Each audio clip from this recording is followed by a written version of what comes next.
Le CESIN, c'est le Club des experts de la sécurité de l'information et du numérique. En fait, c'est une association loi 1901 qui regroupe l'ensemble des professionnels de la cybersécurité et des RSSI, principalement d'entreprises, d'administration et de collectivités, qui a été créée il y a 13 ans maintenant et qui regroupe à peu près 1200 membres qui sont des RSSI actifs d'entreprise et qui ont décidé de rejoindre le club pour d'abord ses valeurs, c'est-à-dire des valeurs de partage, des valeurs de retour d'expérience, de convivialité. Et puis ensuite, pour l'ensemble des activités qu'on leur propose. La première, bien évidemment, c'est la plénière, qui est un rendez-vous trimestriel, généralement au campus cyber, qui est une après-midi de partage sur une thématique qui a été définie et sur lesquelles on a souvent des interventions de type retour d'expérience de RSSI ou alors quelques interventions, on va dire, un peu ouverture de chakra. Il y a aussi donc les labs. Les labs, c'est un regroupement de quelques RSSI qui veulent travailler une thématique comme un projet.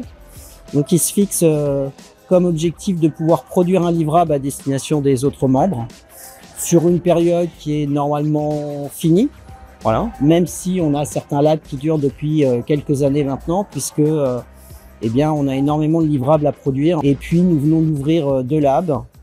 Un premier lab autour de la réglementation DORA et un deuxième autour de la réglementation NIS2.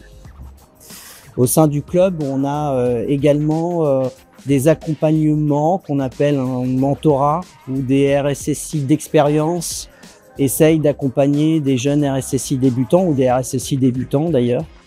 Et puis, bien évidemment, on a 2 moments phares dans l'année. Le premier, c'est l'université d'été. Qui a lieu en général fin août, qui est une journée où on se regroupe entre RSSI.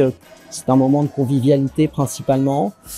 L'autre moment phare, bien évidemment, c'est le congrès du CESIN qui a lieu en général les premiers mardis et mercredis du mois de décembre et qui a lieu à Reims.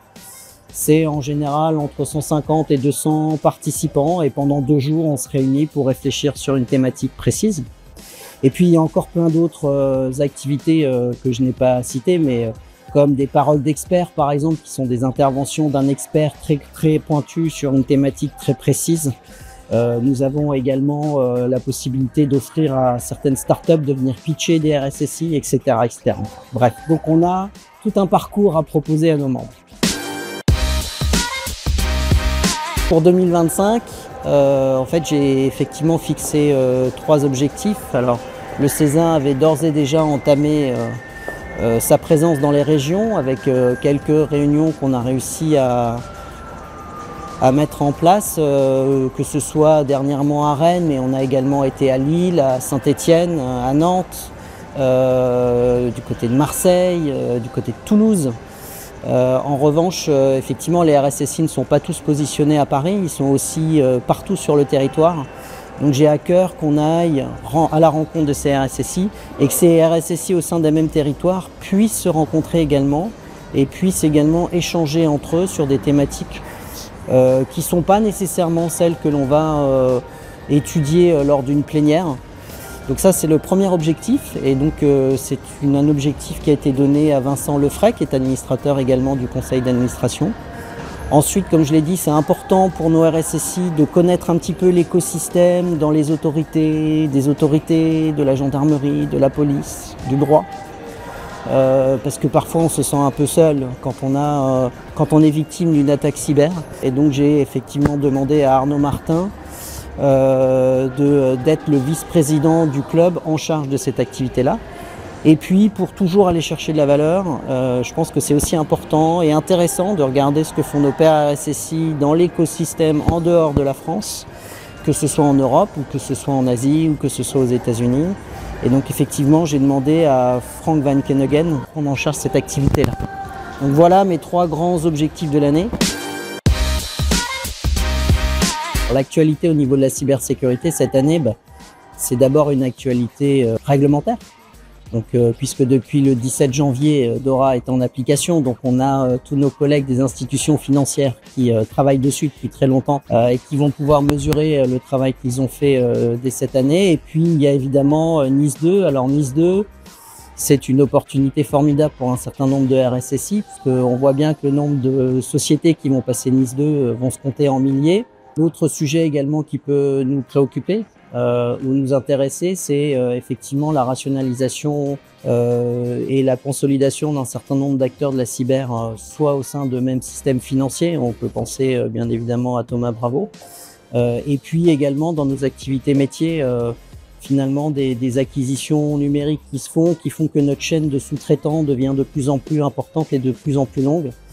Et que du coup, il va falloir également adapter nos process, nos politiques et puis notre savoir-faire pour pouvoir intégrer toutes ces chaînes de sous-traitants, puisque ce qui compte à l'arrivée, en particulier dans le retail, c'est bien une valeur à apporter à nos consommateurs, à nos clients ou à nos utilisateurs de bout en bout. L'actualité 2025 actuelle pour le Césin, tout d'abord, c'est effectivement la publication de son baromètre qui a été rendu public il y a quelques jours et qui est devenu finalement une référence en termes de cybersécurité en France sur l'état de la menace, sur l'état de la protection, sur également l'état d'esprit des RSSI et des solutions. Après, les autres actualités du club, ce sera en fonction des différents GT qui existent et des thématiques qu'on a prévu de partager. Enfin, il y a encore une actualité importante pour nous qui est, nous allons participer prochainement à plusieurs salons, bien souvent des salons autour de la cyber. Je peux parler des Assises, je peux parler des RIAM, je peux parler du Récif. Mais je voulais aussi évoquer avec vous notre participation prochaine au Global Industry. Alors je le mentionne parce que c'est un événement qui n'est pas du tout un événement de la filière du numérique. C'est le salon des industriels dans lequel effectivement on va avoir un village du numérique autour de 3 grandes thématiques que sont l'intelligence artificielle, la 5G et la cybersécurité. Et donc nous sommes en train de travailler à préparer ce salon. Et ensuite, on enchaînera sur le InCyber Lille et en particulier également sur les thématiques de cybersécurité industrielle. J'ai candidaté à la présidence du Césin parce que je suis membre du conseil d'administration depuis 2018. J'ai également fait partie de quelques personnes qui ont créé ce club, même si je n'en suis pas un fondateur, mais on en a beaucoup parlé pendant très longtemps. Et puis, j'avais une proposition à faire, comme je l'ai dit, d'abord voir ce qui se passe à l'international, avoir aussi des contacts en dehors de notre filière cyber pour apporter de la valeur à nos RSSI. Et puis, j'avais aussi à cœur cette régionalisation du Césin et cette présence partout sur le territoire, indépendamment de l'Île-de-France.